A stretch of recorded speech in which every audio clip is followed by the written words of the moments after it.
La vie humaine est comme un jeu de dés. Le perdant qui n'a jamais eu de chance auparavant renaîtra dans quelque chose de nouveau. Le gars a été attrapé par le cou par un terrible monstre. Il ne s'attendait pas à mourir si tôt, sans même attendre de l'aide. Mais parfois la mort n'est rien de plus qu'une sorte de libération. Il comprit qu'il ne survivrait pas, car il ne pouvait même pas respirer un souffle d'air. Le gars a été confronté au choix de choisir la carte de récompense elle-même parmi 12 cartes sélectionnées au hasard. Il espérait que cette carte changerait sa vie, sinon il resterait à jamais un perdant. Finalement, après de longues délibérations, le jeune homme choisit une carte. Un beau jeune homme aux cheveux blancs apparut devant lui, même si cette carte à jouer était de qualité inférieure. Même s'il avait les pires cartes, il était sûr qu'il bouleverserait ce monde. Mais aurait-il le courage de le défier? Le joueur numéro 1432-857, Tyler Young, avait 25 ans avant d'entrer dans le jeu et 18 ans après son entrée dans le jeu. Tyler Young, 25 ans, est dans le jeu depuis 6 mois et a même synthétisé plusieurs cartes de haut niveau. Mais le nom dans le système est toujours affiché comme un perdant à vie. Il a presque accepté avec le fait que c'est la récompense des perdants. Mais même s'il est perdant, même le jeu tente de le consoler. Après avoir appuyé sur le bouton « Déplacer », il ne comprit même pas ce que cela signifiait. Il a reçu un message indiquant qu'il était désormais un joueur officiel.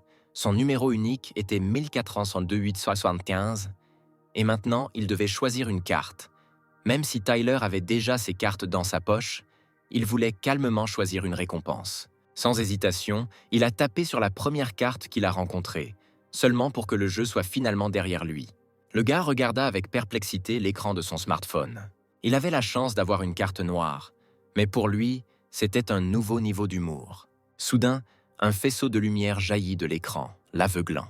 Tyler ne pouvait pas comprendre ce que c'était et ce qui se passait en ce moment. Le système a fait son choix. Le joueur se rend désormais dans un nouveau monde et le Monster Paradise a été sélectionné au hasard.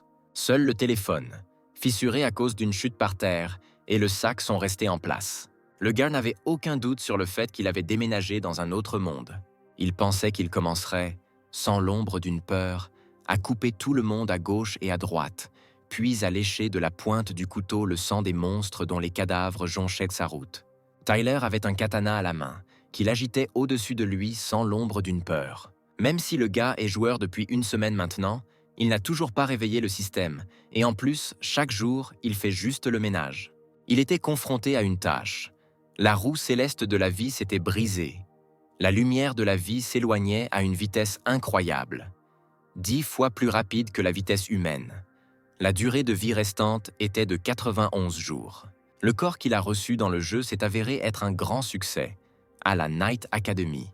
Il s'est avéré être le meilleur diplômé avec d'excellentes notes. Il était désolé que la roue de la vie se soit brisée. Il y avait une tromperie totale tout autour. Puis il est entré dans la chambre de sa sœur Tina Young, la seule parente au monde. Le gars a regardé avec choc la fille qui se changeait, qui a crié à cet idiot qu'il devait frapper avant d'entrer. Elle avait le caractère d'une adolescente typique. Alors un livre tomba immédiatement sur le visage du jeune homme. S'asseyant à la table à manger, mangeant du riz, Tina fronça les sourcils et dit qu'elle n'était plus petite, donc son frère devait être plus prudent. Frottant sa joue meurtrie, Tyler lui demanda de ne pas se mettre en colère, mais plutôt de manger. Puis la bague de l'empereur à son doigt a tremblé. Cette bague était une carte d'identité dans ce monde. Littéralement un compte personnel avec des lettres, des informations sur une personne, etc. Elle dispose également d'un espace personnel pour stocker des objets et accéder à Internet. La bague de Tina a également réagi, ouvrant une projection annonçant de mauvaises nouvelles aujourd'hui. Vers 16h30, l'œil de l'abîme a été découvert à 310 milles au sud-est de la case 7D101. Il y a des soupçons d'invasion de monstres. Il a donc été demandé aux habitants des environs d'être prudents et de ne pas quitter la zone, et également de fermer leurs portes et les fenêtres la nuit. La jeune fille inquiète avait peur qu'ils se trouvent à proximité de l'épicentre. Tyler a rassuré sa sœur en lui disant de ne pas s'inquiéter. Ce n'étaient pas les dernières nouvelles, donc les monstres auraient pu partir depuis longtemps. En plus, leur zone était bien gardée et ils ne pouvaient certainement pas rater ça. Pour ainsi dire, la zone de niveau D est très petite. Il n'y a même pas 10 000 habitants et le niveau de sécurité est extrêmement faible. Si des monstres puissants apparaissent et que personne ne les élimine, alors la ville prendra fin. En se levant de table, La jeune fille prévint son frère qu'elle était rassasiée et qu'elle irait faire ses devoirs. Tyler a dit qu'il débarrasserait lui-même tout de la table. Mais Tina lui a conseillé de se reposer en regardant les informations. Le gaz a découvert que les chevaliers à proximité éliminèrent les monstres. Heureusement, le niveau de l'œil de l'abîme n'était pas si élevé, donc lui et sa sœur étaient en sécurité. Tuer des monstres pourrait lui donner la vie, mais son corps est trop faible. Le jeune homme ne voulait pas mourir par accident. Alors demain, il sortira de la ville et tuera quelques monstres restés après l'invasion. Soudain, l'appel à l'aide de Tina a été entendu, et Tyler a immédiatement bondi sur place, effrayé. Il s'est précipité dans la chambre de sa sœur, qui priait pour que son frère la sauve. Après avoir donné un coup de pied dans la porte, le gars a vu que le monstre grimpait par la fenêtre et que Tina était assise à proximité, pressée dans le placard. Le monstre entra lentement dans la pièce avec l'intention de tuer ces deux-là. Attrapant son sac pour se défendre, Tyler vint à la défense de Tina. Le monstre qui s'approchait d'eux était un vampire. Le vampire est l'un des monstres les plus faibles du rang de fer, mais le gars a attrapé la fille et s'est enfui de là. En l'enfermant dans une autre pièce, Tyler lui a dit de l'attendre ici, pendant qu'il emmenait le monstre dehors. Car les vampires aiment le sang des petites filles, alors Tina doit s'asseoir tranquillement, et le gars fera le reste. La jeune fille regarda son frère aîné avec de grands yeux d'où coulèrent des larmes.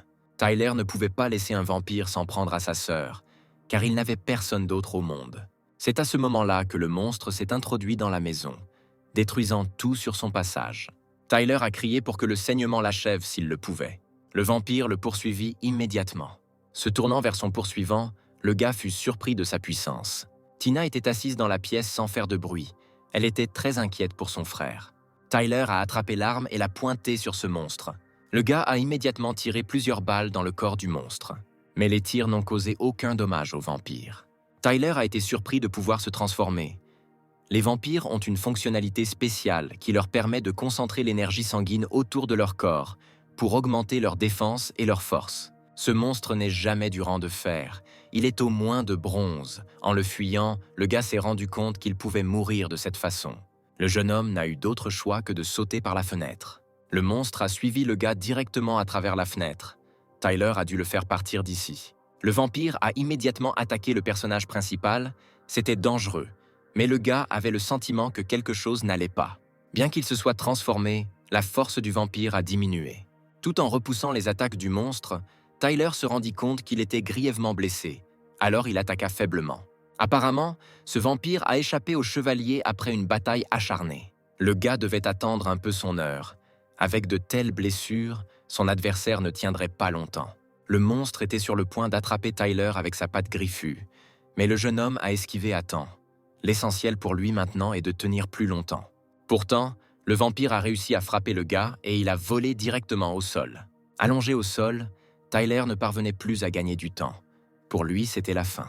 Mais il ne pouvait pas mourir comme ça, comme un perdant. Il décida d'essayer de survivre à nouveau.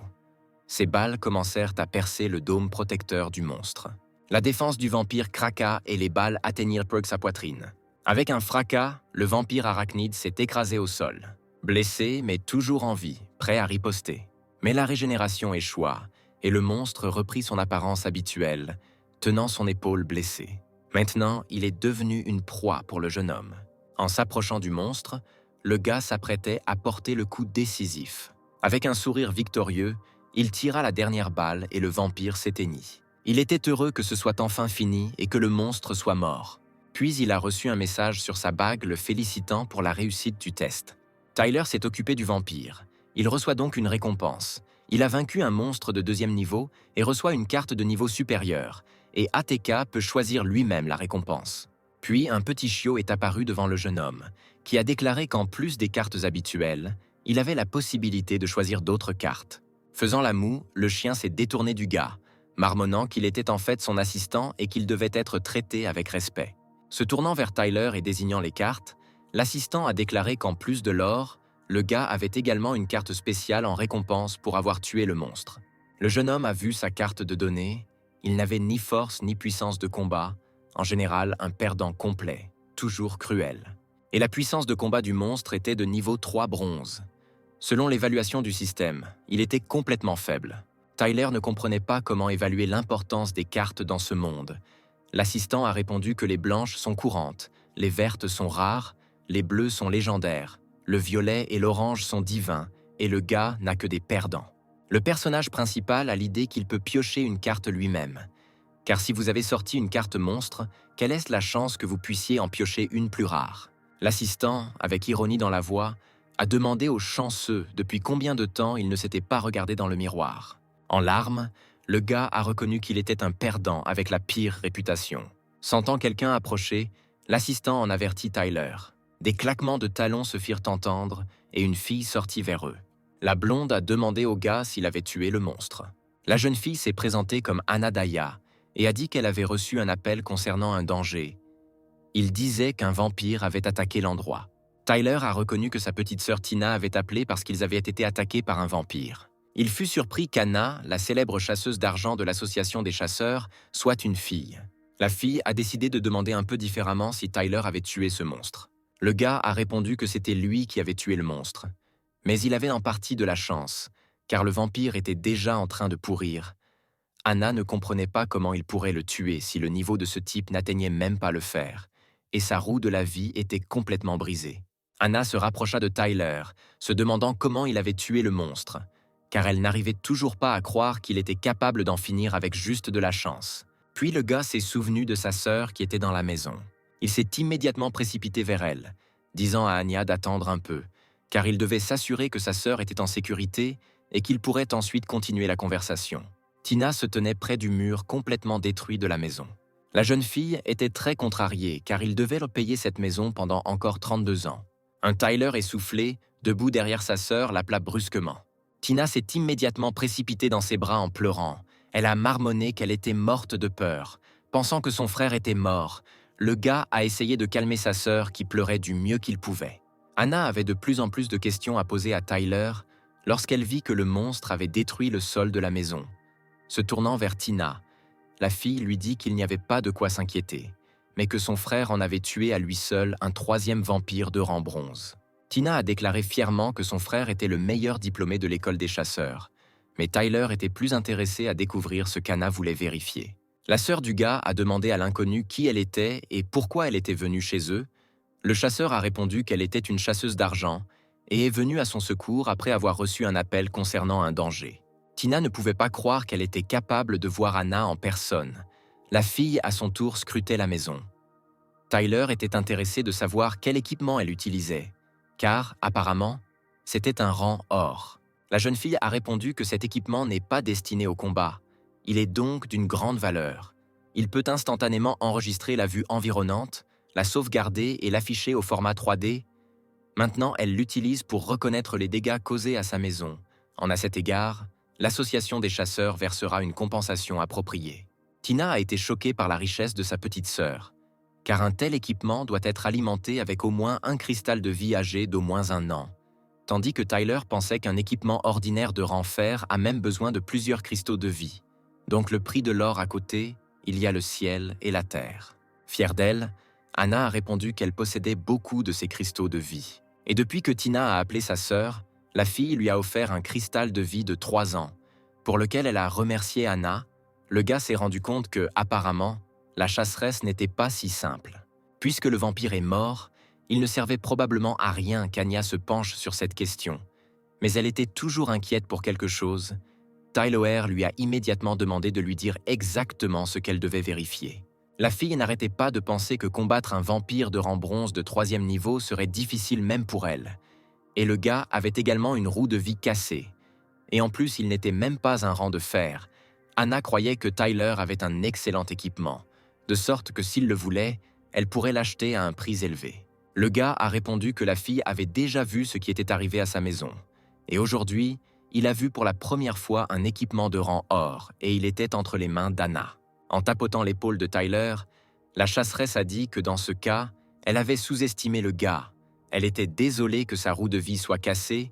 Cependant, s'il pouvait la restaurer d'une manière ou d'une autre, elle était sûre que le gars deviendrait un excellent chasseur. Mais malheureusement pour Tyler, il ne lui reste plus beaucoup de temps. En partant, la jeune fille a déclaré que le calcul des dégâts causés à la maison était terminé et que demain matin, quelqu'un de l'organisation viendrait ici pour la réparer et qu'il bénéficierait d'un logement gratuit. En se retournant, Anna a dit au gars de ne pas mourir, et peut-être qu'il se reverrait ensuite. Tina a demandé à son frère où il dormirait ce soir, ce à quoi Tyler a promis de penser à quelque chose. La fille a suggéré que nous dormions pour l'instant et que demain tout irait bien. Alors qu'il caressait la tête de sa sœur instantanément endormie, le gars pensa qu'elle était encore une enfant après tout, puisqu'elle s'endormait si vite. Il s'avère qu'être un frère responsable n'est pas si facile. Inaperçu de Tyler, Lucky est apparu à côté de lui, qui a dit que sa sœur était juste une mignonne, mais que son frère était inutile. Le gars avait peur de l'apparition de l'assistant, auquel il a rassuré le gars en disant que personne d'autre ne pouvait le voir sauf le personnage principal. Du fait que personne à part lui ne pouvait voir l'assistant, le jeune homme poussa un soupir de soulagement. Mais Lucky a raison d'être trop faible pour protéger sa sœur, alors Tyler a voulu piocher une autre carte. Lucky ne s'attendait pas à ce que le gars veuille faire ça maintenant, mais Tyler en était sûr. 12 cartes apparurent devant lui, dont une deviendra sa récompense. Finalement, choisissant l'une des cartes, Tyler cliqua dessus. Le système a félicité le gars pour avoir reçu la carte de mission. Il doit devenir un chasseur débutant. En récompense, il recevra une carte de correction, mais si le gars ne termine pas la tâche dans le délai imparti, il perdra la bénédiction pour toujours. A été surpris le jeune homme, car il n'avait jamais entendu dire qu'une bénédiction peut être perdue. Conscient de toute la situation, il cria à Lucky que pour cela il devait avoir au moins un rang de fer afin de participer à la sélection des chasseurs débutants. L'assistant l'a prévenu que la tâche avait déjà commencé, et toutes les informations nécessaires ont été publiées sur le dos de la carte.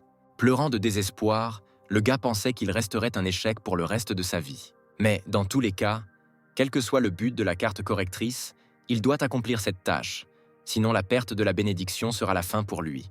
Le matin, Tina a crié à son frère qu'elle s'enfuyait à l'école. Tyler lui cria que la nouvelle disait que la zone la plus proche d'eux avait été débarrassée des monstres, mais que la fille devait quand même faire attention et ne pas se perdre, et qu'aujourd'hui les ouvriers arriveraient pour rénover la maison dès qu'ils le seraient. Fini, il écrirait à sa sœur. La fille était encore en retard à l'école, mâchant un sandwich en chemin. En accompagnant sa sœur, Tyler a décidé qu'il devait s'occuper de ses affaires. Immédiatement, le gars a appelé Lucky, qui s'était léché auparavant. Tyler a couru vers l'assistant. L'attrapant, Lucky était indigné que le gars ait gêné son léchage. Mais le jeune homme avait des affaires plus urgentes.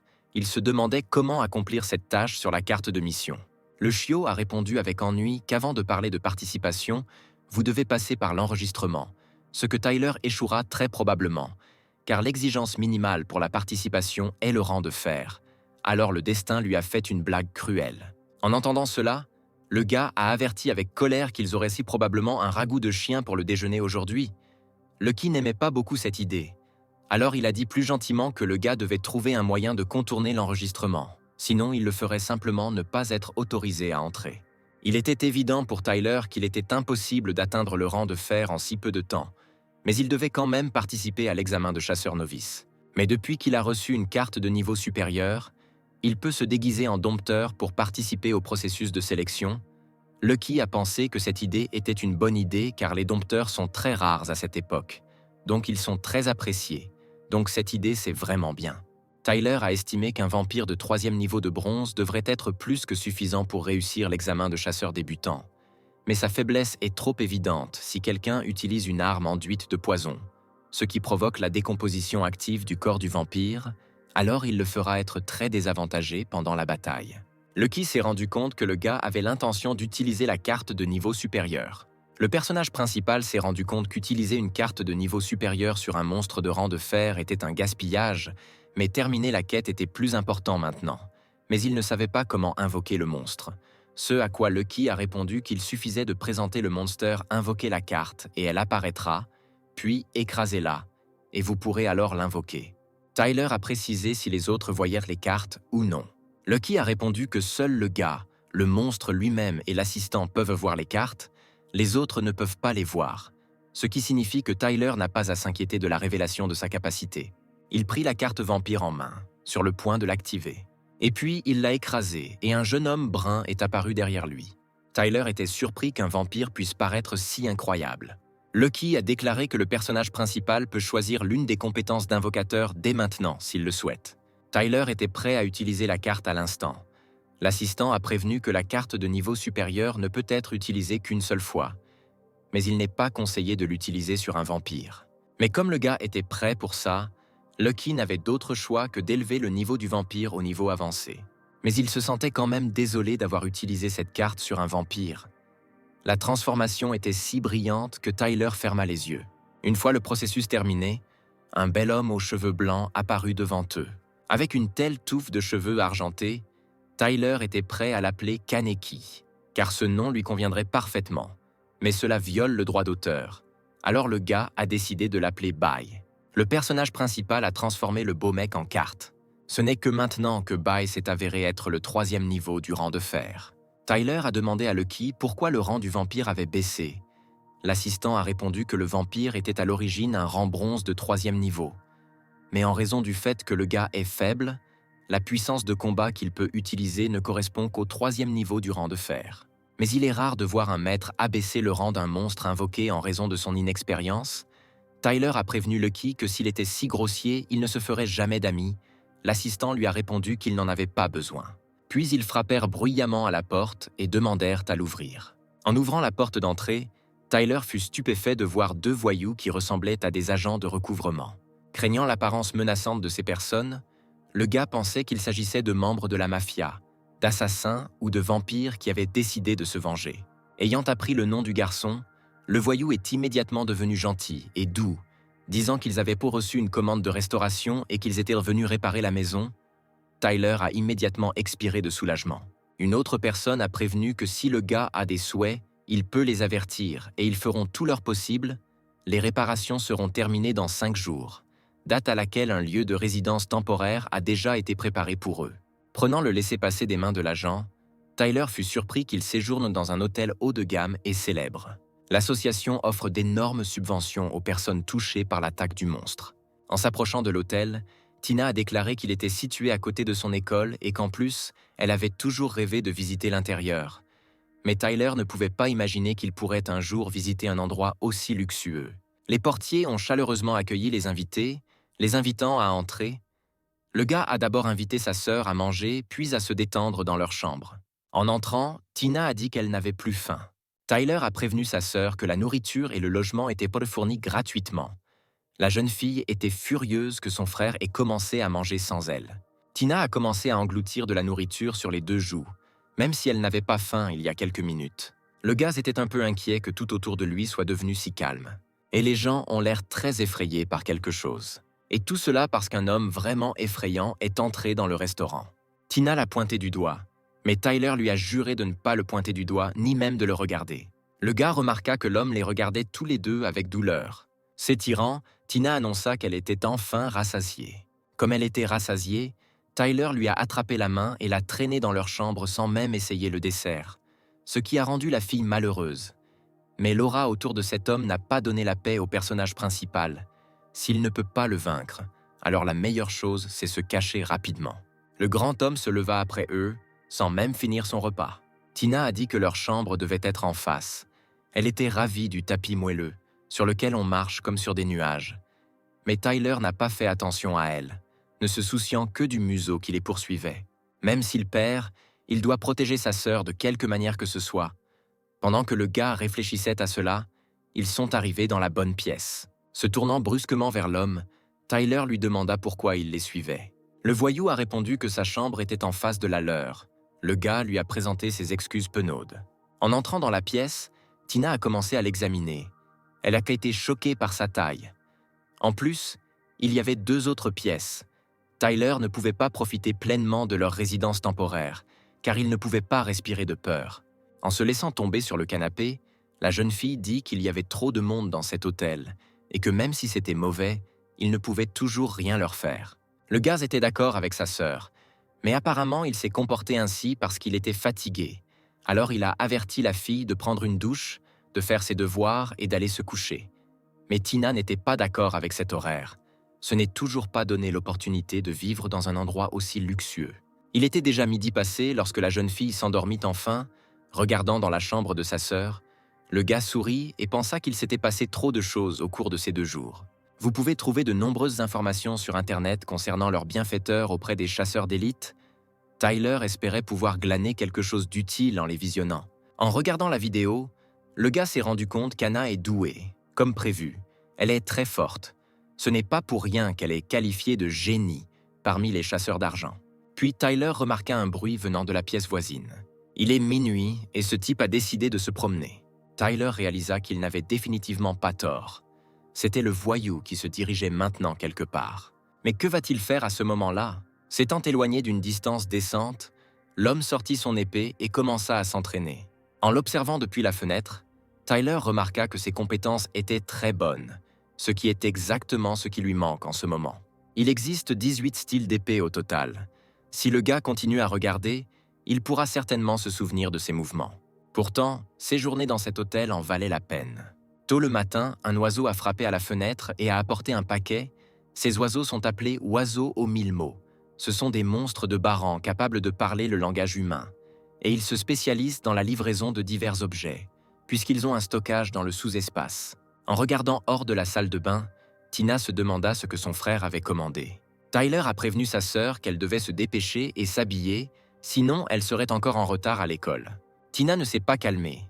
Interrogeant son frère sur ce qu'il avait exactement commandé, le gars a répondu qu'il se préparait pour l'examen de chasseur et que la fille devait aller se préparer au lieu de regarder.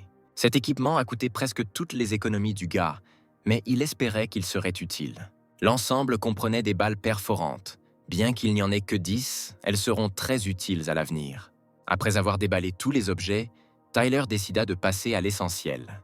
Il sortit une épée longue de combat en acier noir, la meilleure qu'il pouvait se permettre. Il se souvenait bien du style 18e de ce voyou. Alors il décida de l'essayer en action. Immédiatement, il se précipita, se tourna et frappa, sursauta et coupa. Une notification est venue du système, félicitant Tyler d'avoir reçu le premier fragment de la compétence Grande Dévastation. Se tournant vers Lucky, Perren lui a demandé ce qu'il devait faire avec cela. L'assistant a répondu que tout était très simple. Il devait collecter tous les fragments afin de les transformer en une compétence complète. En prévision, Tyler a dit que c'était facile, qu'il lui suffisait de balancer l'épée pour acquérir la compétence, mais il s'avère que ce n'est pas si simple. Lucky a expliqué que son succès est d'un maximum de 80% de la précision de l'original, et que le gars peut obtenir un fragment s'il répète parfaitement la technique, ce n'est qu'après avoir atteint une précision de 100% qu'il peut continuer à recevoir des fragments de la compétence. Le personnage principal ne pensait pas qu'il avait besoin de manier une épée exactement comme le gars avec la cicatrice. L'assistant a répondu qu'acquérir des compétences n'était pas si facile. Enflammé par le désir de réussir, Tyler avait l'intention de continuer à s'entraîner et de récupérer tous les fragments. Lucky lui souhaita seulement bonne chance et s'endormit. 9 heures plus tard, le gars était allongé sur le sol à cause de la fatigue. Il n'a pu collecter que 20% des fragments, mais il n'avait pas la force de continuer à s'entraîner. La voix de Tina, qui revenait de l'école, se fit entendre derrière la porte. La jeune fille entra dans la chambre avec l'homme, le présentant comme le fondateur de l'hôtel, Monsieur Briand. Il dit qu'il voulait dire bonjour à Tyler, mais Tina se demandait pourquoi son frère dormait par terre. Puis l'homme chaleureusement salua le gars. Il était content qu'il séjourne dans son hôtel. Mais Briand a été trop occupé ces derniers temps. C'est pour ça qu'il accueille si mal les invités. Le jeune homme n'y a rien vu de mal. Alors il a invité monsieur à entrer. En lui remettant le thé apaisant qu'il avait préparé spécialement pour l'invité, l'homme l'a qualifié de très travailleur. Tyler l'a remercié et lui a dit que cet hôtel avait l'air tout simplement génial et que le service y était excellent. Monsieur Briand a répondu timidement que si le client est satisfait, alors c'est un honneur pour lui. Et alors qu'il s'apprêtait à partir, il a dit que Tyler pouvait l'appeler à tout moment s'il avait besoin de quoi que ce soit. Tina a remarqué qu'étant le fondateur de cet hôtel, le monsieur est très modeste et gentil. Tyler a apprécié son excellent thé. La jeune fille a presque oublié de donner à son frère une récompense de l'association des chasseurs pour avoir tué le monstre. Tyler avait tué un vampire de rang bronze et se demandait quel genre de récompense ils avaient décidé de lui donner. Il a été surpris que la valise ne puisse être ouverte qu'avec une empreinte digitale. Avec enthousiasme, Tyler a sorti le Dark Eagle 33. Il s'agit d'une nouvelle arme mécanique en acier sombre de la société Desert Eagle. Elle a non seulement un mode pistolet, mais aussi un mode fusil de sniper. Il s'agit actuellement de la meilleure arme mécanique en acier foncé sur le marché et coûte probablement plus cher que la plupart des équipements de rang bronze. En observant l'enthousiasme de son frère, Tina a remarqué que l'association des chasseurs est très généreuse. Ce n'est que maintenant que Tyler s'est rappelé que l'activation d'une telle arme nécessite beaucoup d'énergie. Donc il ne peut l'utiliser qu'après avoir atteint le rang de fer. Il doit se dépêcher et collecter tous les fragments de la compétence « Grande Dévastation ». Tina ne s'attendait pas à ce que son frère décide de participer à l'examen de chasseur. Elle savait que Tyler était fort, mais elle était toujours très inquiète. Tyler a demandé à sa petite sœur de ne pas s'inquiéter. Il tiendrait parole et ne la quitterait pas. La fille le croyait volontiers. Ensuite, le gars a crié à Tina d'arrêter de s'asseoir dans son pantalon et d'aller faire ses devoirs. Quand la fille est partie, Tyler a décidé de continuer à s'entraîner, car après le thé du maître, il s'est bien reposé. Le gars est non seulement devenu calme, mais sa concentration a également augmenté. Il croyait que c'était parce que ses compétences grandissaient également. À chaque fois, le jeune homme recevait de nouveaux fragments de compétences. Il avait cette sensation étrange, comme s'il ne pouvait pas arrêter de s'entraîner. Le matin, Tina a été choquée que son frère n'ait pas dormi de la nuit, mais les chances d'obtenir des fragments deviennent plus grandes. Il doit donc continuer. Le gars a continué à s'entraîner sans même se rendre compte que sa petite sœur allait à l'école. Enfin, le système l'a félicité pour avoir reçu 300 fragments de la compétence Grande Dévastation. Maintenant, Tyler peut les transformer en la rare compétence Grande Dévastation. Le gars voulait vraiment acquérir cette compétence, alors sans hésitation, il a accepté de convertir les fragments. Le personnage principal n'a reçu que la première partie de la compétence Grande Dévastation. Cette carte s'est avérée rare, et le rang de la compétence est Or. Cette compétence est classée comme compétence spéciale. Elle n'a donc aucune restriction de niveau, la difficulté changera en fonction de la force de l'utilisateur. Lucky, apparu de nulle part, a expliqué que cette compétence comporte 2 parties, et que si vous les combinez, vous obtiendrez une carte de classement épique, mais la deuxième partie a été perdue depuis longtemps et même lui ne connaît pas son emplacement. Tyler espérait que le gars avec la cicatrice ne serait pas en colère lorsqu'il découvrirait qu'il copiait sa compétence, même s'il semblait qu'il démontrait délibérément sa technique. De toute façon, le gars voulait le remercier et en même temps apprendre sur la deuxième partie de la compétence. Immédiatement, le personnage principal est allé à son numéro et a appuyé sur l'appel. Ouvrant légèrement la porte, l'homme demanda ce qu'il voulait. S'inclinant profondément, le gars le remercia de lui avoir enseigné le maniement de l'épée pendant 3 jours entiers. L'homme a répondu qu'il ne lui avait pas appris. Si Tyler lui-même était attentif et diligent, alors il avait appris tout seul. Mais la mesure dans laquelle il comprenait tout était son problème. Mais même si c'était le cas, le gars lui en était toujours reconnaissant. Mais avant qu'il ait pu finir de parler, le voyou a fermé la porte sous son nez. Tyler a décidé de poser des questions sur la deuxième partie après l'examen. Quand Tina est revenue de l'école, le gars lui a dit qu'il devait rentrer à la maison demain, car il avait reçu une lettre dans la nuit. La fille, elle était bouleversée. Elle était tellement habituée au logement luxueux qu'elle ne voulait pas rentrer chez elle. Tyler lui a promis qu'à l'avenir, il vivrait dans une maison bien meilleure que celle-ci. La fille a accepté, mais elle était toujours heureuse de pouvoir être avec son frère. Le gars lui a conseillé de se coucher tôt, car ils avaient une dure journée devant eux demain. À ce moment-là, le voyou ne comprenait pas ce que le maître voyait chez ce type. Il avait juste de la chance de tuer le vampire. Il était à un stade inférieur, et sa roue de la vie était complètement cassée. Au mieux, il lui restait 2 mois. Se tournant vers le jeune Evans, M. Briand lui a posé une question pour savoir s'il avait déjà commis une erreur à propos des gens. Yang a répondu que le maître, bien sûr, ne s'était pas trompé, mais que sa personnalité est spéciale et qu'il ne pouvait pas s'immiscer dans les affaires de ce monde, et c'est probablement pourquoi le maître lui a ordonné de former ce garçon. Briand connaissait les limites de ses pouvoirs, mais Young communiquait également avec ce type, et il s'intéressait à ce qu'Evans pensait de lui. L'homme a répondu qu'il était talentueux, mais comparé à Anna, il ne pouvait pas être qualifié de génie. Dans ce cas, Briand a décidé de vérifier auprès de Young combien de temps il lui avait fallu pour maîtriser la première partie de The Great Devastation. L'homme a répondu que cette compétence peut paraître simple, mais qu'elle contient un immense océan d'essence de Dao de l'âme. Il a pratiqué 18 heures par jour pendant 103 jours pour la maîtriser pleinement.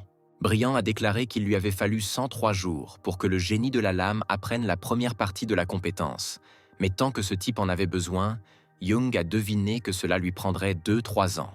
Le monsieur a montré 3 doigts sans un mot. Young a pensé que le monsieur voulait dire plus de 3 ans, mais Briand a répondu que Tyler avait déjà acquis cette compétence en seulement 3 jours. L'homme n'arrivait pas à y croire, mais le monsieur a dit que rien n'était impossible et qu'il devait maintenant se préparer et partir. Young approuva docilement l'avis de son maître et le suivit. Le lendemain, Tyler et Tina ont quitté l'hôtel et se sont dirigés vers leur maison rénovée. Mais alors qu'ils étaient déjà là, ils ne pouvaient cacher la surprise sur leur visage. Leur maison a été entièrement reconstruite, ce qui leur a fait penser qu'il y avait une confusion dans le numéro de la maison. Mais il s'est avéré qu'ils ne s'étaient certainement pas trompés de numéro, car un membre de l'association les a accueillis à la porte. Se tournant vers l'homme, Tyler a déclaré que la maison était légèrement endommagée et qu'il suffisait de réparer le mur, et ils en ont construit un nouveau. L'homme a souri radieusement et a répondu que ces gars étaient des amis de Madame Anna. Alors ils ont tout donné. Au début, Tina n'a pas compris de qui il parlait, mais elle a ensuite réalisé qu'il parlait de sa sœur Anya. L'homme était d'accord avec elle. La dame les a un peu aidés avec l'ordre de restauration, et quand les autorités l'ont vu, elles ont exigé que tout se fasse comme il se doit, et tout cela parce que son père est l'un des 3 vice-présidents du 7e branche de district de l'association, et sa mère est la représentante du 7e district de la fédération.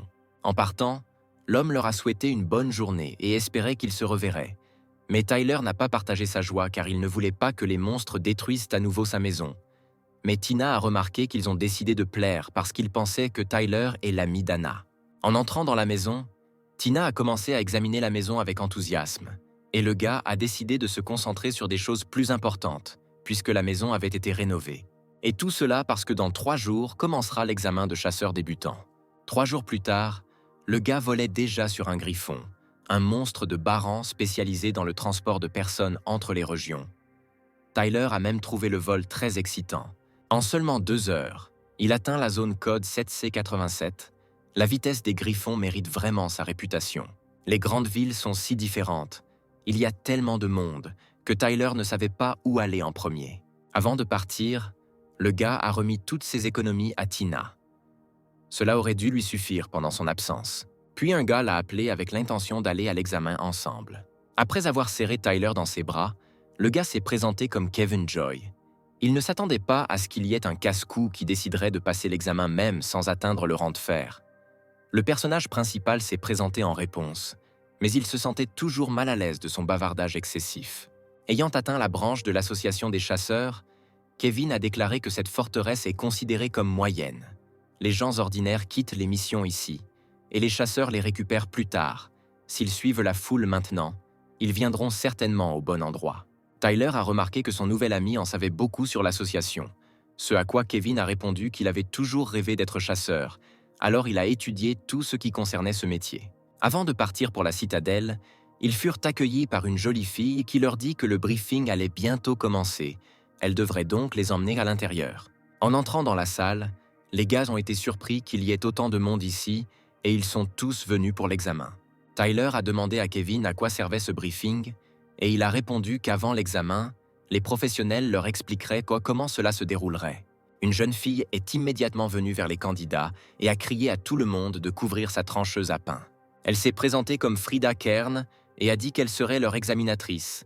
À partir de ce moment, l'entrée de la salle serait fermée et ceux qui seraient en retard seraient disqualifiés. Comme Kevin s'y attendait, c'était la démone Frida.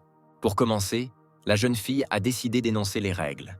Si quelqu'un parle en parallèle avec elle, il n'aura qu'à se blâmer pour les conséquences. Cette fois, l'examen aura lieu à 330 km de la citadelle 7C87. La zone est le désert de la Flamme Dorée. Ils devront traverser le désert en 15 jours et se rendre à la citadelle 7D121, qui se trouve à 1500 km du site d'atterrissage. La jeune fille a ajouté qu'il est interdit d'apporter de l'eau ou de la nourriture. Elles ne peuvent être obtenues que dans le désert lui-même. Kevin a remarqué que Tyler n'écrivait pas l'emplacement des sources d'eau, mais l'emplacement des monstres. Le gars a répondu qu'il avait peur de mourir prématurément, alors il les éviterait simplement. En montrant la carte, Frida a montré un chemin sûr, mais les enfants devront surmonter de manière indépendante la montagne enneigée, appelée la crête de la déesse. Ils peuvent utiliser n'importe quel outil, mais s'ils le font à la fin de l'examen n'atteignent pas la citadelle, ils seront disqualifiés. Les candidats ne pensaient pas qu'ils devraient gravir la montagne à main nue, mais Kevin a regardé de tous ses yeux la relique de la démone. Et comme Tyler ne savait pas ce que c'était, Kevin a expliqué que la relique est extrêmement objet rare de rang or et supérieur, et le seul moyen de les obtenir en tuant un monstre de rang supérieur ou supérieur. Avant le début de l'examen, Frida a prévenu que désormais ses assistants vérifieraient l'équipement de chacun, qu'il n'est pas permis d'emporter avec eux du matériel au-dessus du rang de fer, les poisons et autres objets illégaux sont également interdits, chacun a un bouton pour appeler à l'aide, après l'avoir utilisé, un groupe de secours viendra chercher la personne et elle sera disqualifiée. Pendant que Tyler passait le test, Frida l'a arrêté brusquement. Le gaz a pensé qu'elle voulait annuler sa participation parce qu'il n'avait pas atteint le rang de fer. Mais la fille a juste regardé le gars et a souri. Mais elle lui a immédiatement dit de passer à autre chose. Le personnage principal s'est rendu compte qu'il se moquait de lui parce qu'il ne tiendrait pas longtemps. Mais sa relique spatiale était vraiment étonnante pour lui. Et pas seulement pour lui. Kevin était ravi de ces reliques, car elles sont rares et bien plus précieuses que les armes du même rang. Frida a rapporté qu'ils ont vérifié toutes leurs choses et fonctions en fonction du type d'anneau Empire qui donne accès au réseau, tous les types de communication, ainsi que la navigation et autres cartes seront désactivées, seul l'inventaire sera disponible. D'autres participants étaient déprimés parce que si même les cartes n'étaient pas disponibles, elles seraient toutes terminées, et le taux de réussite de cette année serait probablement le plus bas jamais enregistré. Frida a officiellement annoncé que l'examen de chasseurs débutants avait commencé. Les participants se bousculaient et se précipitaient pour s'emparer des plans d'eau. Kevin a dit au revoir à Tyler et est parti explorer la zone. Le personnage principal n'avait d'autre choix que de suivre, car sa force ne lui permettait pas d'aller plus vite. À sa vitesse journalière, il peut parcourir 40 km, mais il ne dispose que de 15 jours, ce qui signifie que sa limite est à mi-chemin. L'un des examinateurs adjoints a déclaré que ce type n'avait même pas un rang de fer, mais il a quand même décidé de passer l'examen. Et, de plus, ses capacités étaient inférieures à la moyenne. Frida pouvait parier que sur 15 jours, il ne tiendrait que 3 jours. Lucky n'arrêtait pas de se plaindre que Tyler ne serait pas capable de parcourir 1500 km en un an. Le gars a compris qu'il n'était pas comme les autres participants. S'il pouvait courir comme eux, alors il n'aurait besoin que d'une demi-journée. Lucky a dit que si l'on soustrait 2 jours pour gravir la montagne, le personnage principal devrait marcher environ 100 km par jour. Et donc Tyler ne peut pas compter uniquement sur lui-même. Mais l'assistant ne peut en aucun cas l'aider, car le système n'a qu'une fonction auxiliaire. Le gars a dit qu'il avait juste besoin d'informations et qu'il pouvait gérer le reste seul. Alors il a demandé à Lucky de lui donner des informations sur les montagnes de sable de la tribu Chatou. Le système a signalé que les ogres des sables du rang de fer vivent en groupe, ont une faible intelligence, mais une puissance d'attaque élevée. Lucky s'est rendu compte que Tyler voulait quitter le chemin sûr pour les retrouver. Le gars voulait collecter des fragments pour les transformer en une carte d'invocation. Et il pourrait utiliser un ogre comme monture. L'assistant n'a pas aimé cette idée, car le personnage principal ne peut pas faire face à une tribu entière. Mais Tyler n'a pas dit qu'il attaquerait les ogres seul. À la tombée de la nuit, le personnage principal a enfin trouvé le camp des ogres des sables. L'un des monstres dormait tranquillement dans sa tente, ne se doutant même pas d'une attaque imminente. Mais ensuite, une petite pierre lui tomba sur le front, d'où l'ogre se réveilla immédiatement. Tyler se tenait à proximité, lui faisant signe.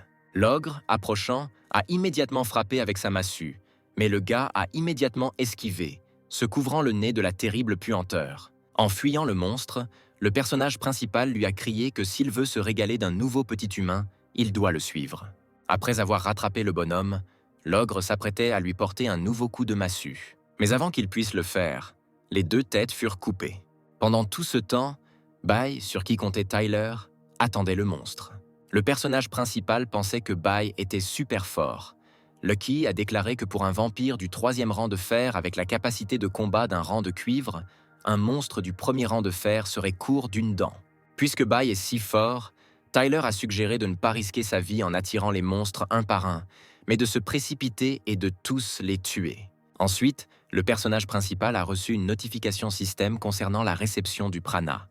Tyler ne comprenait pas ce qui se passait, mais sa roue de vie s'est soudainement allumée. Lucky a oublié d'avertir que les monstres invoqués par Tyler l'aideront à restaurer la roue de la vie. Lorsqu'un monstre en tue un autre, il reçoit sa force vitale, la moitié est transférée au personnage principal, et puisque la roue de la vie de Bai est pleine, alors tout le prana est transféré au propriétaire. Tyler était ravi que sa roue ait 3 sections, mais maintenant elle en a 28.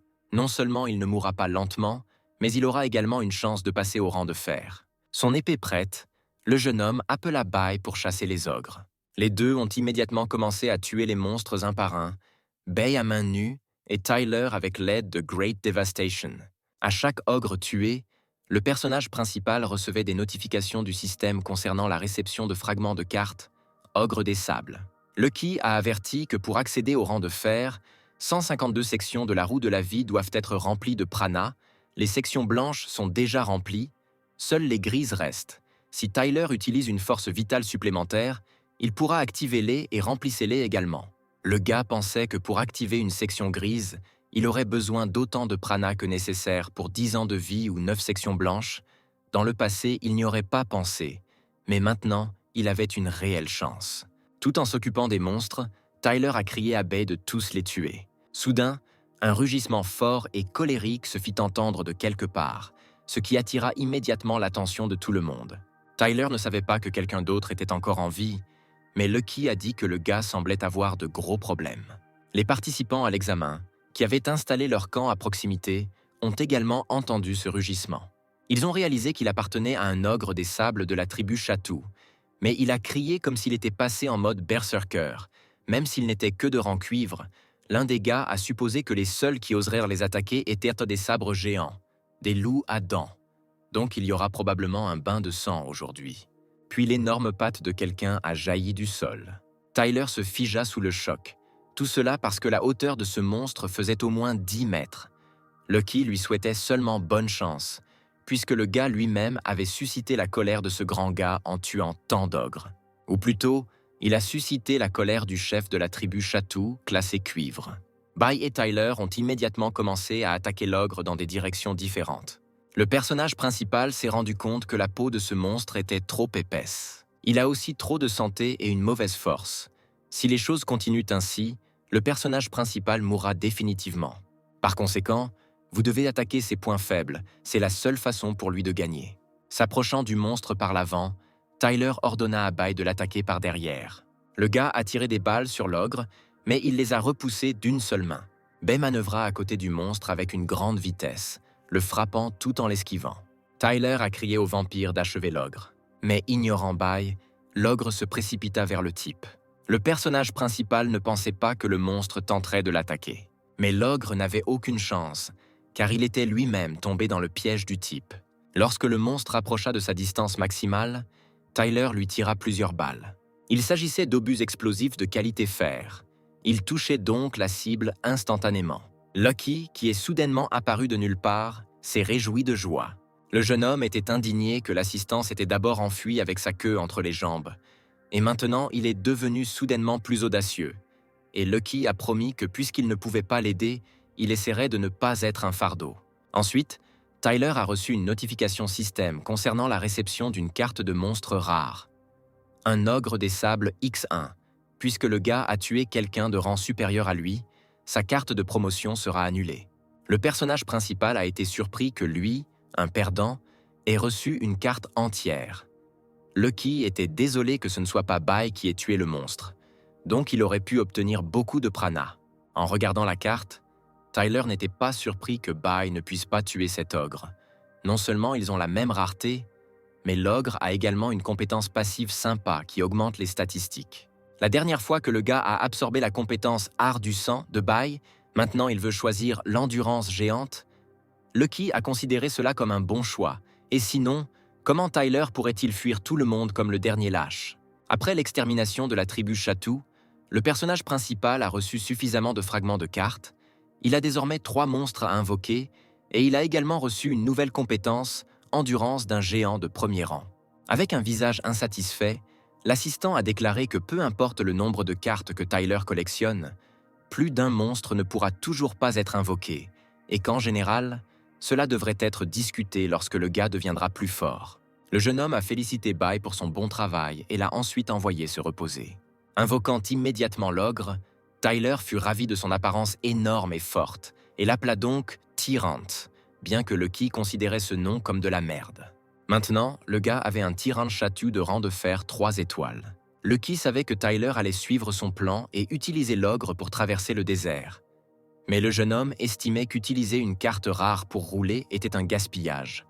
Alors il eut une autre idée. Après avoir ramené Tyrant, le gars a dit que ce n'était pas pour rien que lui et Bay avaient déjà massacré toute la tribu Chatou. Par conséquent, Un ogre ordinaire fera également l'affaire, et Tyrant et Bai seront ses atouts au bon moment.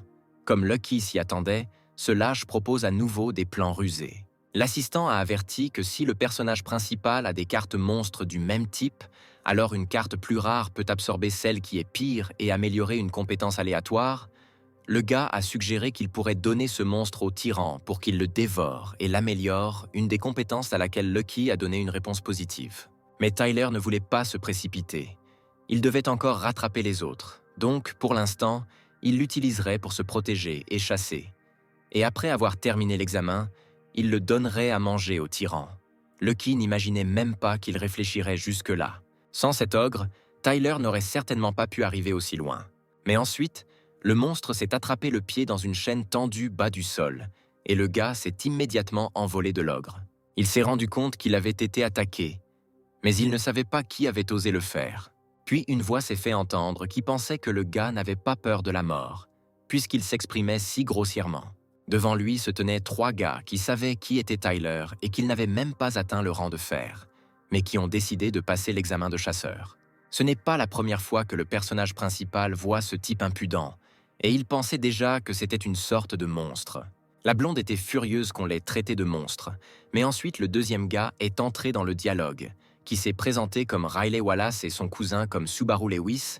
Il s'est excusé pour le fait que Tyler soit tombé dans leur piège et a également demandé de ne pas s'inquiéter, car ils n'ont aucune mauvaise intention.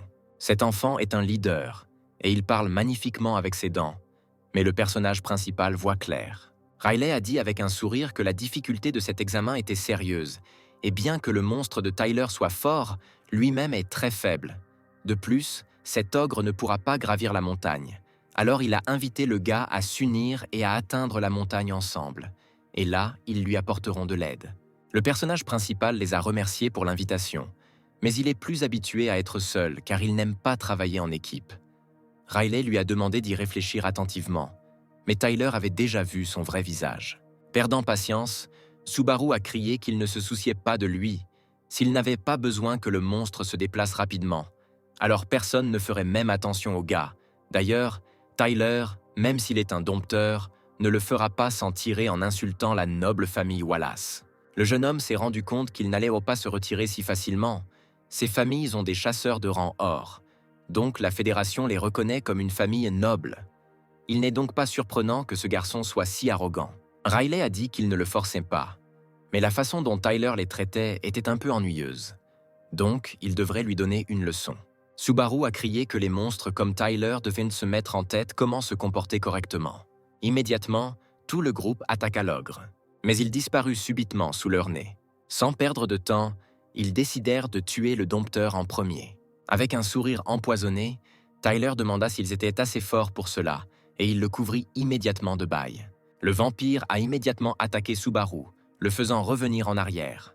Voyant que Subaru était blessé, les autres se précipitèrent à son secours. Le personnage principal a immédiatement annulé l'appel de bail, et la seconde suivante, il a déjà appelé le tyran. Les attaquants ne pouvaient pas croire que ce type avait 3 monstres. Le tyran dispersa immédiatement tout le peuple sur les côtés.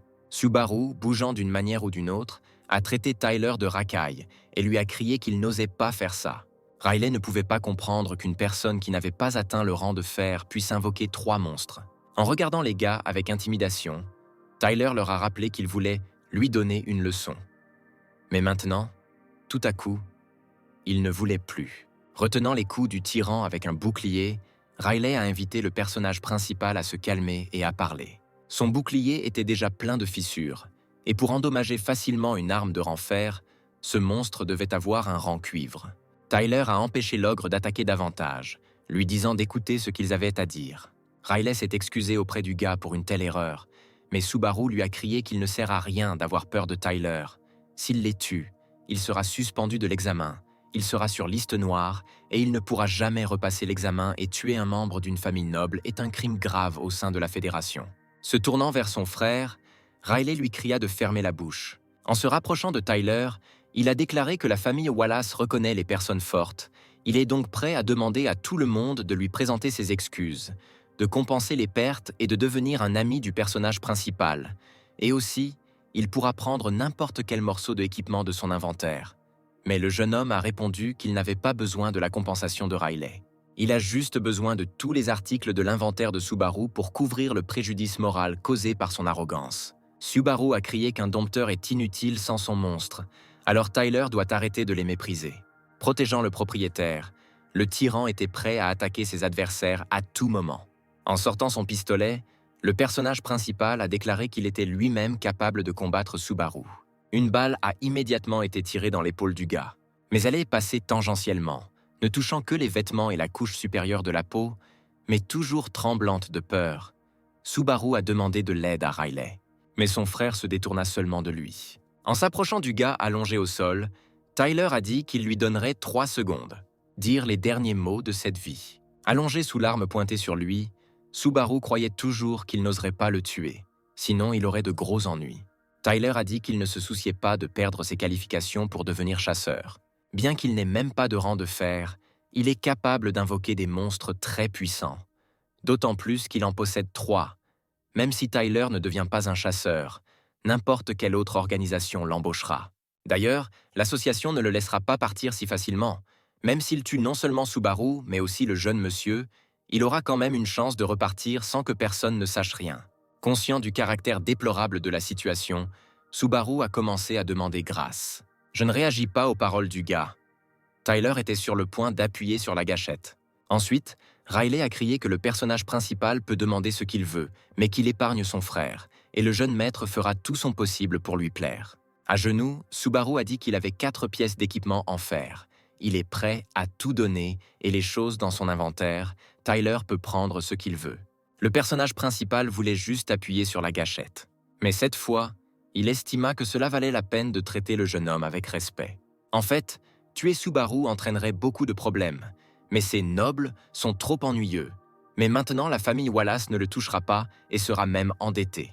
Puis la silhouette d'un homme s'approcha lentement d'eux, leur demandant de l'aide. Cette forme semblait trop familière à Tyler. Kevin ne s'attendait pas à ce que le personnage principal soit un dompteur. Sans lui, il aurait déjà été enterré sous ce sable. Tyler pensait que Kevin était parti avec le groupe de tête. Donc, il ne comprenait pas comment il pouvait s'égarer. Kevin a déclaré que alors qu'ils installaient une tente et se préparaient à passer la nuit, ils ont été attaqués par des ogres et à cause de cela, tout le monde s'est enfui dans toutes les directions. Le gaz était reconnaissant envers Tyler pour son salut. Maintenant, il est devenu son bienfaiteur. En tendant un morceau de viande au personnage principal, Kevin a expliqué qu'il s'agissait d'un sanglier blindé que son équipe avait attrapé. Tyler ne savait même pas qu'il savait cuisiner. Les yeux pétillants, Kevin a déclaré que le but de sa vie était de devenir un chasseur gastronomique. Il veut voyager à travers le monde à la recherche des meilleurs ingrédients pour créer le plat le plus délicieux. Kevin a commencé à nous dire que la viande du sanglier cuirassé est grasse et juteuse et qu'elle deviendra encore plus savoureuse si vous la faites cuire sur le grill. La viande des loups à dents de sabre est aussi tout simplement incroyable. Dans différentes régions, il y a différents monstres, pour lesquels il existe différentes méthodes de cuisson. Tyler pensait que Kevin était une bonne personne. Il était doué en cuisine. Ce serait utile de le garder dans les parages. Mais il était très bruyant. Kevin a perdu sa tante, et la tante de Tyler était avec lui. Alors ils voulaient dormir ensemble. Comme on dit dans des conditions exiguës, mais ne vous offensez pas. En sortant la tête de la tente, le personnage principal a déclaré qu'il avait l'habitude de dormir seul et qu'il ne pourrait donc pas dormir s'ils étaient seuls dans la tente. Alors qu'il s'allongeait près du feu, Kevin marmonna pitoyablement qu'il était tout simplement trop gros. Alors Tyler trouva désagréable d'être avec lui. Le personnage principal a regardé le tyran et a décidé, au cas où, de le laisser les garder. Tard dans la nuit, Kevin dormait sans souci sur le sable à côté du feu éteint. Tyler dormait également paisiblement, perdu dans ses rêves. Mais ensuite, il ouvrit soudain les yeux, sentant que quelque chose n'allait pas. À travers la tente, il vit que le tyran se tenait en tenue de combat. Ayant sauté de la tente, le gars ne pouvait pas comprendre ce qui s'était passé et où était le danger. Mais aussitôt son visage se couvrit de sueur. Pour eux, tout allait très, très mal. Il commença à soulever Kevin endormi, qui, dans son sommeil, pensait que c'était déjà le matin et l'heure de manger. Tyler a crié de se lever rapidement car il devait sortir de là immédiatement. Kevin ne comprenait pas pourquoi il devrait fuir, car le tyran est très fort et sera capable de les protéger si quelque chose arrive. Tyler lui a dit de regarder vers le ciel, où une volée de corbeaux yin se précipitait droit vers eux, à cause de quoi il mourrait définitivement.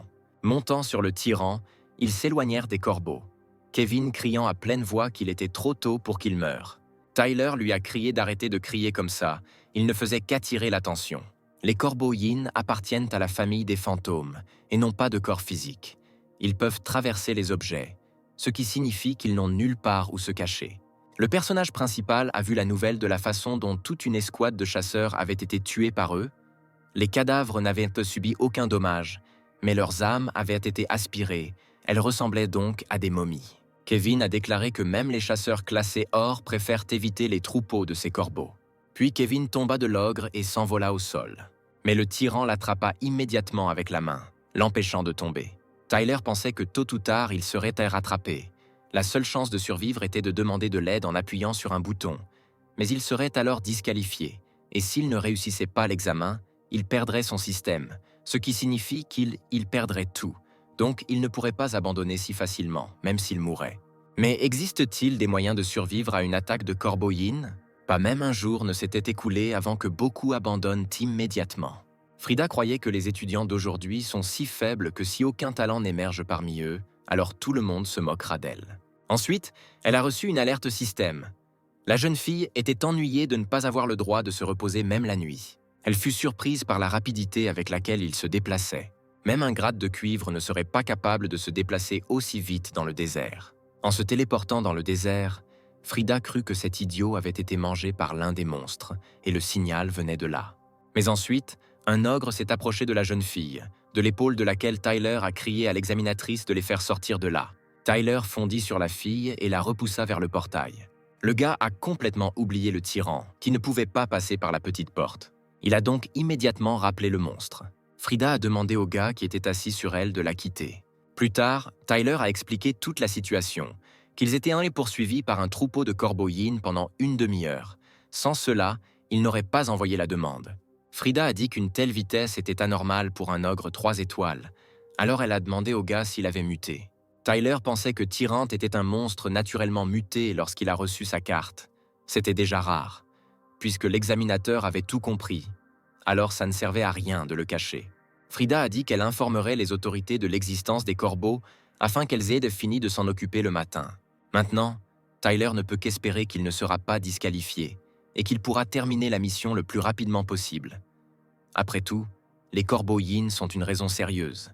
Sinon, il perdra son système, et la roue de la vie reviendra à sa forme originale, ce qui signifie une mort inévitable. Frida a dit qu'une fois les corbeaux traités, elle les renverrait pour continuer l'examen. Le gars était seulement d'accord avec elle. Tyler a commencé à s'excuser en disant qu'il n'avait pas réellement utilisé le bouton, que le communicateur était cassé dès le début et qu'il n'avait rien à voir avec cela. La fille a pensé que le gaz était intelligent et lui a dit d'emmener ce cochon avec lui et de trouver un endroit où passer la nuit. Lorsque la situation avec les Yin Crows serait résolue, il continuerait l'examen. Perdu dans ses pensées, le gars n'a pas tout de suite réalisé qu'il ne serait pas disqualifié. Frida lui a demandé s'il voulait qu'il soit disqualifié. Tyler partit immédiatement, souhaitant une bonne journée à la fille et disant qu'il ne la dérangerait plus. La jeune fille a continué à rester assise comme une statue, mais elle a immédiatement crié de bonheur, car elle avait trouvé un dompteur avec un monstre muté. Maintenant, personne n'oserait dire qu'elle a choisi des nouveaux venus faibles. Tyler a été choqué qu'un si grand troupeau de corbeaux yin ait disparu en seulement 1 minute. Frida a déclaré que les personnes qu'ils ont envoyées sont des vétérans et qu'elles sont beaucoup plus fortes qu'ils ne le pensent. Et maintenant, le gars doit réfléchir à la façon de réussir l'examen et de passer au rang de fer. La jeune fille a prévenu que si Tyler lui envoyait à nouveau un signal d'aide, il paierait toutes ses factures d'hôtel. Le gars pensait que c'était une autre façon de le punir, au lieu de lui retirer le droit de se qualifier. Passant tranquillement son bras autour des épaules de Tyler, Kevin lui demanda ce qu'il faisait pendant qu'il dormait. Le personnage principal a crié de se taire, sinon il continuerait de voler de ses propres ailes. Tyler a rapporté qu'hier soir, alors que Tyrant fuyait les corbeaux, ils se sont déplacés du sud vers le nord pendant 1 demi-heure, et maintenant ils ne sont pas loin de l'aire de repos nord, à environ 60 km de leur camp. Ils ont raté toute la nuit, ils doivent donc accélérer le plus possible. Se déplaçant sur l'épaule de l'orque, Kevin s'est plaint d'avoir l'impression d'être cuit vivant. Tyler a dit que s'il se souvenait bien, il devrait y avoir un point de ravitaillement à proximité. Les marques se rapprochaient rapidement du point de ravitaillement sur les épaules du monstre. Kevin a proposé d'y aller et de faire une pause, Mais le personnage principal a dit qu'il devait faire attention. Il pourrait y avoir d'autres participants là-bas. Et pour eux, ils étaient les mêmes ennemis que les monstres. En entrant dans la pièce, Tyler n'a vu personne à proximité. Ils ont donc pu se reposer ici pendant un moment. Kevin a immédiatement vu sa marque de chips préférée et a décidé d'en prendre pour la route. Mais le personnage principal lui a dit de ne prendre que l'essentiel car il devait suivre les règles. Mais ensuite, Tyler remarqua que quelqu'un était déjà là avant eux. Kevin a répondu que ce point est le seul dans toute la région. Il n'est donc pas surprenant qu'ils ne soient pas les premiers ici. Mais pour Tyler, c'était très étrange. Toutes ces choses n'avaient pas de valeur, mais elles étaient nécessaires. Il ne voulait pas simplement les laisser, donc il n'y avait qu'une seule option. Quelque chose les a forcés à quitter cet endroit. Kevin leur a demandé de ne pas lui faire peur comme ça, car il n'y avait aucun signe de chauve-souris ou de menace à proximité.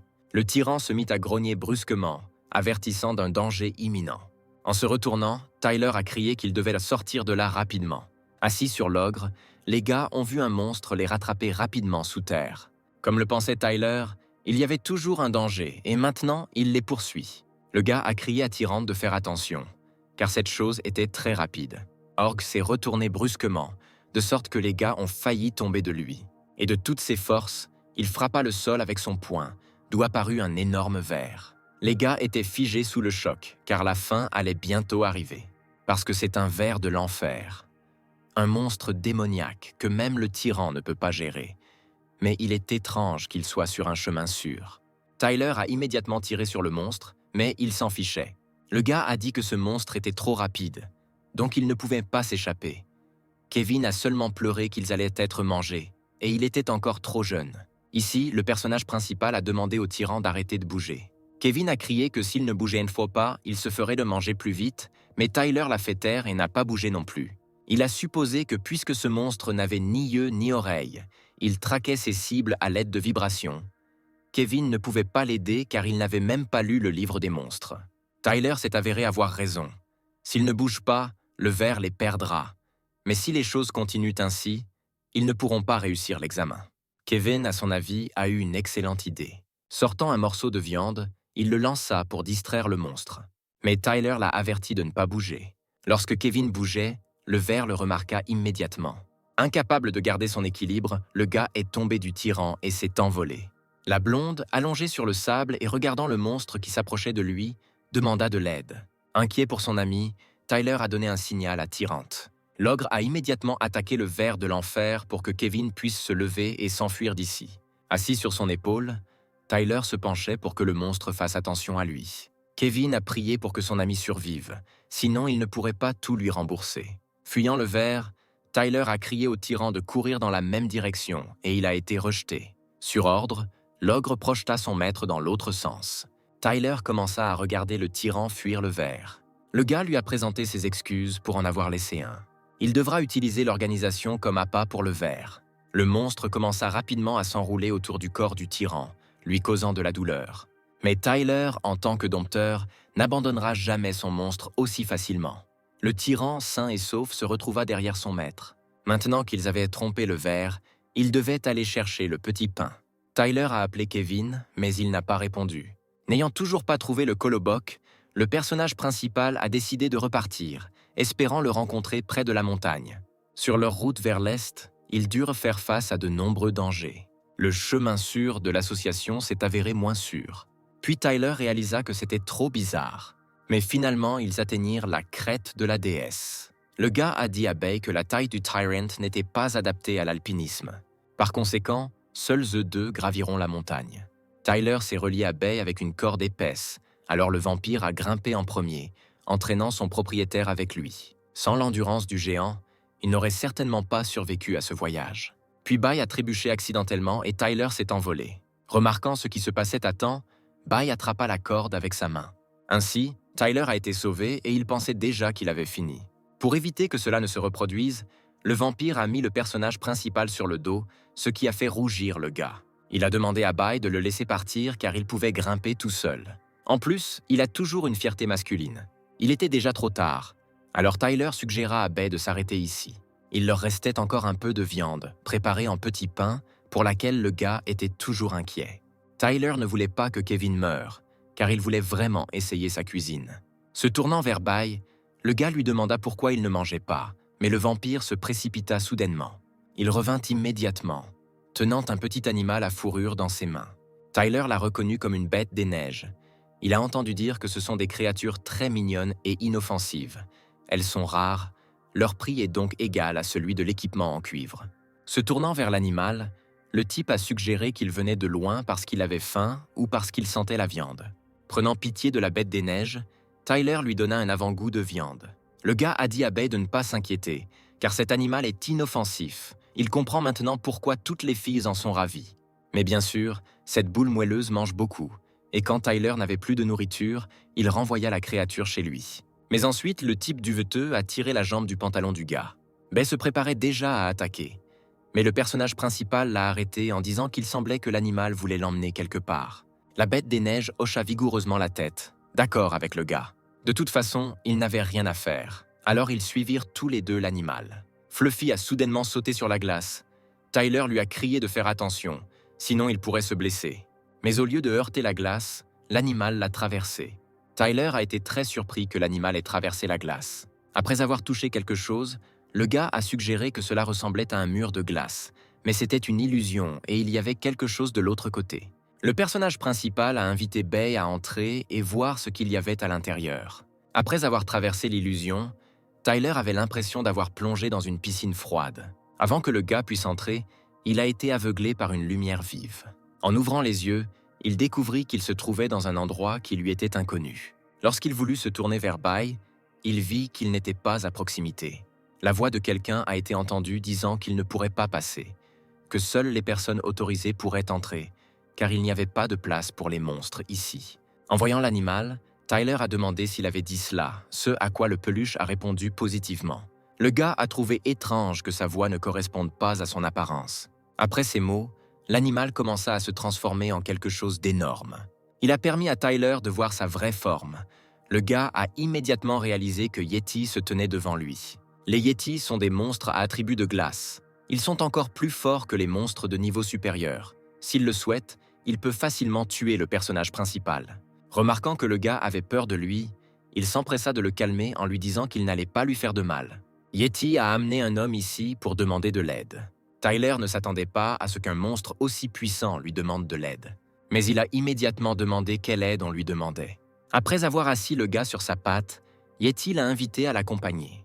Mais il avait d'abord une histoire à raconter.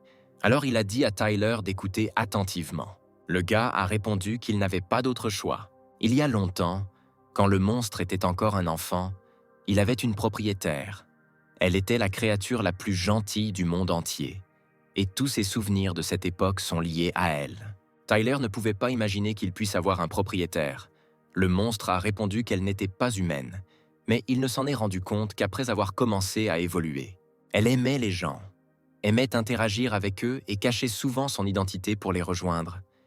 Et elle quittait donc souvent cette montagne, même si Yeti était seul, mais il pouvait le gérer tant qu'elle était heureuse. Par la suite, elle tomba amoureuse d'un homme, un mortel ordinaire. Elle était prête à tout donner pour lui, et à partir de ce jour, il ne la revit plus, jusqu'au jour où elle revint enfin à la montagne enneigée. Yeti était si heureux qu'il s'est immédiatement précipité vers son propriétaire, jusqu'à ce qu'il voie qu'elle allait bientôt disparaître. Quand cet homme a découvert qu'elle n'était pas une humaine, il a rassemblé un groupe de chasseurs pour la tuer. Pendant la bataille, il a été blessé et a failli mourir. Pour sauver son bien-aimé, elle s'est arraché le cœur, cet homme a survécu, mais elle ne pouvait qu'attendre sa propre mort. Après avoir écouté l'histoire, Tyler a dit que le début était si bon et la fin était triste. Mais il se demandait ce qui s'était passé ensuite. Yeti a répondu qu'il avait écouté le dernier ordre de la maîtresse, puis l'a plongé profondément dans ce lac glacé. Et depuis, cette montagne est restée emprisonnée dans les glaces. Tyler ne comprenait pas, puisque son propriétaire était mort, ce que Yeti attendait de lui. Le monstre a répondu qu'elle avait dit qu'un jour viendrait ici une élue qui pourrait faire fondre ce lac, puis elle reviendrait à la vie et la glace sur cette montagne fondrait. Tyler pensait qu'il était l'élu, mais Yeti a dit qu'il y avait 3 personnes ici avant lui et qu'elles ont toutes échoué. Le gars a suggéré qu'il amenait simplement au hasard tous ceux qui gravissent cette montagne.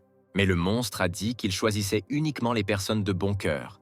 Plusieurs milliers d'années se sont écoulées et Tyler n'est que le 4e à entrer ici. Le gars a décidé de découvrir ce qu'on attendait de lui. Yeti a répondu que Tyler a juste besoin de verser une goutte de son sang. Qu'il réussisse ou non, il pourra partir s'il échoue. Le monstre effacera le souvenir du jeune homme de son séjour ici. Puisque c'est le cas, le personnage principal a décidé d'essayer de l'aider. Phil trahi par les gens, il espérait pouvoir l'aider. Une goutte de sang tomba avec un bruit sourd sur la surface de la glace. Rien ne s'est passé, alors ils ont décidé d'attendre. Mais même après 1 heure, rien ne se passait. Le gars s'est excusé de ne pas avoir pu aider Yeti. Mais ensuite, la glace a commencé à se fissurer et le lac a commencé à fondre. Et toutes les plantes ont repris vie après des milliers d'années. Tyler ne pensait pas qu'il y avait autant de nutriments dans son sang. Yeti était très heureux du retour tant attendu de sa maîtresse. La fille était si belle et divine que Tyler la regardait en rougissant. Elle salua le roi des glaces et le remercia de l'avoir protégé pendant tout ce temps. Yeti répondit à la maîtresse que c'était son devoir, donc il n'y avait pas besoin de remerciements. En regardant l'élu, la jeune fille le remercia aussi, lui demandant de l'appeler Misselina Lumi. Tyler a répondu « Pas de problème » et s'est présenté en retour. C'était peut-être impoli, mais il décida de lui demander si elle était un monstre ou non. Misselina a répondu qu'elle était de la race divine. Le gaz a suggéré que c'était semblable au monstre qui a ouvert les 3000 lieues de l'abîme il y a 800 ans. La jeune fille réalisa que le gars parlait de ce dieu autoproclamé. Mais même s'il pouvait être qualifié de fort, il n'était pas de la race divine. Il n'avait reçu qu'une petite partie des pouvoirs divins. Tyler ne croyait pas vraiment aux histoires de cette fille. La déesse l'a remarqué et a dit que le pouvoir des dieux dépasse la compréhension des gens. Par conséquent, Misselina a invité le gars à démontrer sa force. Tyler avait cette étrange sensation que sa roue fissurée de la vie était désormais complètement restaurée. La déesse a dit que pendant longtemps la roue de la vie l'avait dérangé. Alors en récompense, elle l'a guéri. Le gars a été choqué par le pouvoir des dieux. Mais ce n'était pas tout ce qu'elle pouvait donner à Tyler pour son salut. Elle lui donnera autre chose en récompense. Puis le gars recevra une notification du système concernant la détection d'une présence divine, entrant dans un état de perception éthéré. Et la carte de compétence Grande Dévastation a été améliorée au rang épique. Tyler était très heureux d'un cadeau aussi cool. Misselina a déclaré que le personnage principal est très inhabituel pour un simple mortel. Comme on peut s'y attendre de la part de la race divine, elle voit à travers lui, pas étonnant que Lucky ait peur de sortir la tête. La jeune fille a suggéré à Yeti de renvoyer ce monsieur, mais elle a promis qu'ils essaieraient d'aider Tyler à l'avenir. Mais il a répondu que cela lui suffisait. Une fois que le personnage principal sera parti de là, il quittera également cet endroit. Le gars a demandé où ils iraient, la déesse a répondu qu'ils retourneraient dans leur monde. Le gars pensait que dans ce cas, ils ne se reverraient plus. La fille a demandé à Tyler de faire attention sur cette montagne. S'il décide de rester plus longtemps, il rencontrera une bande de monstres. Mais c'était vraiment étrange. L'examen de chasseur devrait être plus facile, mais il avait déjà rencontré tellement de monstres dangereux. Misselina a dit qu'elle ressentait l'aura d'un monstre qui avait atteint le rang de supériorité et qu'il semblait avoir une compétence qui faisait que les monstres environnants le poursuivaient. Donc, le gars devait quitter la montagne le plus tôt possible. Maintenant, Tyler comprenait enfin pourquoi tant de monstres se mettaient en travers de son chemin.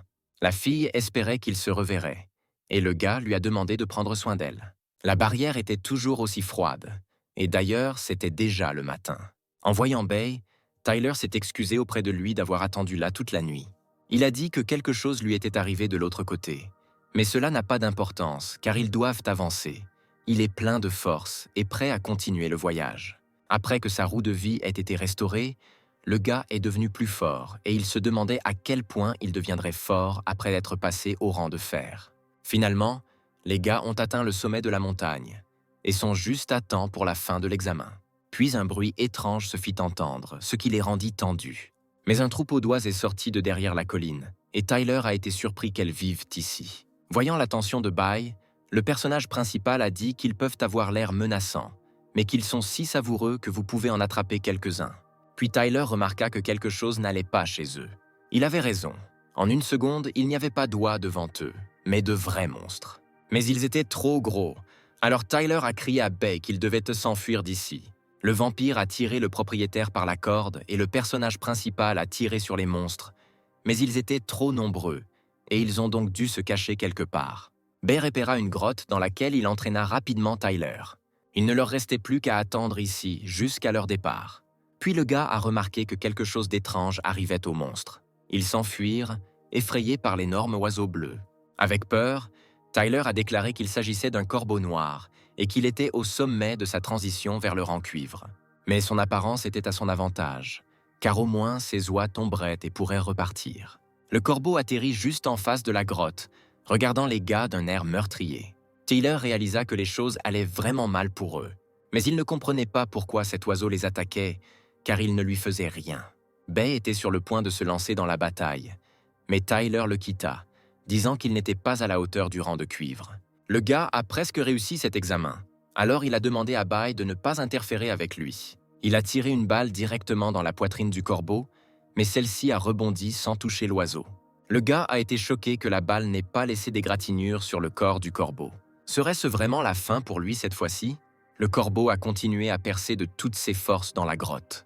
Tyler dit à Bay qu'il avait une idée et que le vampire devrait attendre son signal. Lorsque l'oiseau a passé la tête dans la grotte, le gars a donné un signal. Avec l'aide de Bay, le personnage principal s'est précipité directement vers le corbeau. Même si cet oiseau a un corps extrêmement fort, il doit quand même avoir des points faibles. Pointant la bouche de son arme près de l'œil du corbeau, Tyler tira. Le corbeau a glissé et s'est envolé. Le gars a utilisé la dernière de ses balles sur lui. Il a tué un monstre plusieurs fois plus fort que lui, mais il n'a toujours pas reçu de carte de promotion. Mais il n'a reçu qu'un fragment de la carte monstre, un corbeau noir. La carte a été retirée car le corbeau tué était d'un rang plus élevé. Le gars a regretté d'avoir si peu de cartes, sinon il aurait facilement élevé le rang de Bay et Tyrant au rang de légendaire. Lucky, qui est apparu de nulle part, a expliqué que les cartes de promotion sont données par hasard. Cette fois-là, Tyler a juste eu de la chance avec 2 cartes. En plus, la force des monstres invoqués dépend du propriétaire. Si le propriétaire est faible, alors la force des monstres sera limitée et quel que soit leur rang. Le gars est tombé sur une carte double, avec laquelle pendant 1 heure il recevra une double récompense pour tous les monstres tués. Lucky a déclaré que s'il trouve des monstres appropriés, il peut utiliser cette carte pour obtenir un tas de fragments. Mais la malchance de Tyler n'a jamais cessé de le surprendre. Le gars n'était pas d'humeur à parler, alors il a demandé à l'assistant de partir. Cela fait longtemps. Ils doivent donc se dépêcher et atteindre le sommet le plus vite possible. Et après avoir terminé l'examen, vous devrez acheter plus de balles, notamment blindées. De nombreux obstacles leur ont pris trop de temps, mais ils ont finalement atteint le sommet. Soudain, quelqu'un a dit que c'était pour cela que les faibles auraient dû abandonner dès le début. Il y avait un type qui se tenait non loin d'eux, mais ni Tyler ni le Bay ne sentaient en sa présence. Le gars a dit de ne pas être si surpris, car il est un participant comme tout le monde. Il a immédiatement posé la question de savoir si Tyler avait tué son corbeau noir. Le personnage principal n'a pas compris pourquoi il les a attaqués, puisque ce type est aussi un dompteur. Le garçon a répondu qu'il avait relâché le corbeau pour qu'il puisse trouver de la nourriture pour lui-même, mais qu'il n'avait tout simplement pas de chance. Mais il ne pardonnera pas seulement à Tyler d'avoir tué son corbeau noir. Par conséquent, il se souviendra de l'action du personnage principal et se vengera. Le garçon avait un aigle de sang de rang cuivre, ce qui signifie qu'ils ne sont pas dans une position très avantageuse. Ils doivent donc trouver quelque chose de toute urgence. Montant sur le corbeau, l'étranger dit qu'il n'allait pas se venger pour le moment. Le vampire de Tyler est très bon, mais lui-même est encore très faible. Alors qu'il s'envolait, le garçon a crié que nous pourrions parler lorsque le personnage principal descendrait de la montagne. Le gars était furieux que ce gamin soit si arrogant. Il voulait même le reprendre et se battre. Mais ensuite, Tyler réalisa qu'il devait trouver un moyen de descendre d'ici. Les ailes de Bay ne sont pas conçues pour voler, mais elles peuvent être utilisées d'autres manières. Tyler a toujours voulu essayer ça. Il n'a jamais pensé que son rêve se réaliserait dans un autre monde. Il comprend désormais pourquoi les gens se sont toujours efforcés d'apprendre à voler, car c'est tellement fascinant. Mais il semblait que la fête de Tyler était terminée alors qu'ils approchèrent de la zone 7D121. Frida a rencontré les gars. Elle ne pensait pas que le gars arriverait en premier. La jeune fille l'a félicité pour avoir réussi l'examen et, un peu plus tard, il pourra s'inscrire comme chasseur. Tyler ne pensait pas qu'il serait le premier à arriver. Après tout, ce type arrogant qui donne l'impression que tout le monde lui doit de l'argent aurait dû arriver avant lui. Le gars a précisé qu'il avait aussi un foutu aigle. La fille a compris qu'il voulait dire Hunter Killian, mais il ne compte pas. Tyler n'était pas sûr de savoir s'il allait passer l'examen ou non. Frida a répondu qu'il était un participant, juste très différent des autres, qu'il était spécial, donc il n'avait pas besoin de passer l'examen, mais il a insisté pour le réussir comme tout le monde, afin de pouvoir immédiatement devenir un chasseur de cuivre. Les cristaux de vie que Misselina a donnés au gars ont réussi à se vendre pour plus de 3 millions. Il peut maintenant se qualifier de riche. Frida l'a prévenu qu'après avoir terminé l'examen, l'inscription prendrait un certain temps. Donc, Tyler devrait rester ici pendant quelques jours. Le gars a décidé qu'il passerait ce temps à reconstituer les munitions et à cultiver des monstres. Au magasin d'armes, le vendeur a dit qu'il ne vendait pas de balles pour l'Aigle Noir. Il est rare de rencontrer des propriétaires de ces armes, donc il ne les commande pas. Mais Tyler peut s'adresser au vieux Florel. Même s'il ne le fait pas, je ne les ai pas. Ça veut dire que personne ne les a. 7D121 est bien plus grand que la zone de Tyler, mais personne ne vend de matériel rare. On dirait qu'il va devoir retrouver ce Florel. Le gars a passé tellement de temps à trouver cette boutique que son propriétaire doit être assez inhabituel. En entrant dans le magasin, le personnage principal a déclaré qu'il était venu acheter quelque chose. Le vieil homme lui a dit de choisir ce qu'il voulait. Puis il s'est approché de lui et il lui a demandé le prix. Il y a ici des équipements allant du fer à l'or. Le prix est élevé. Mais il y a aussi beaucoup d'armes de version limitée. Ce vieil homme n'est clairement pas si simple. Tyler a dit qu'il avait besoin de balles perforantes pour l'Aigle Noir 17. Il espérait qu'au moins il y en aurait ici. Florel lui demanda aussitôt de combien il lui fallait. Le jeune homme a répondu qu'il avait besoin de 3000 balles ordinaires et de 300 balles perforantes. Le vieil homme a été surpris que le gars ait décidé d'acheter autant de balles. Le montant total est de 165 000 crédits, a précisé le vieil homme. Frolz a déclaré que si Tyler avait assez d'argent, il pourrait même obtenir la relique. Le gars a remercié le vieil homme et a dit que s'il avait besoin de quelque chose, il viendrait certainement ici. Il n'aurait jamais pensé rencontrer une telle personne ici. Puis un bruit fort a été entendu. Le vieil homme a expliqué que c'était une alarme. Il semblait que quelque chose s'était passé.